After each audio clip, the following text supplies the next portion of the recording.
I'm Bob Johansen. I'm a 10-year forecaster. I've been with Institute for the Future for 35 of its 40 years of 10-year forecasting. Get There Early summarizes how we do 10-year forecasting. And inside the book jacket, we have a forecast map that looks 10 years ahead at what we're thinking of now as the Vuca World. Vuca standing for volatility, uncertainty, complexity, and ambiguity. In the course of studying this world and trying to make sense out of it, we've learned that volatility yields to vision, uncertainty yields to understanding, complexity yields to clarity, and in the Vuca world, clarity is rewarded even if it's wrong. Ambiguity yields to agility. So the leaders of the future need to have that kind of vision, understanding, clarity, and agility. And forecasting helps you be provoked, think about those alternatives in such a way that you can draw out insight and action. The map inside the book jacket gives you an overview, a kind of outrageous notion of a decade on a page.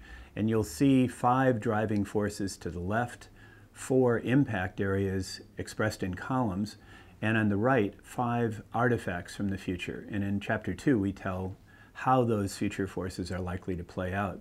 You'll also notice some wavy lines on the page that are what we call signals from the future. In other words, indicators of the future that are expressed in the world of today. So a signal is an event or a process or a happening today that gives us clues about the future.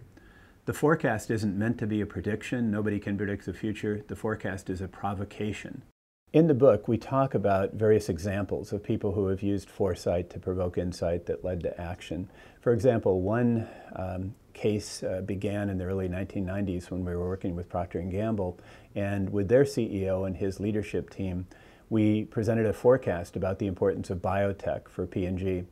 Well, the insight was that none of the senior executives had the background to make good business decisions about biotech, and yet it was obviously very important to their businesses. So as an action coming out of that, they started a biotech reverse mentoring program where the top 12 people in P&G were paired with 12 young PhD-level biotech scientists.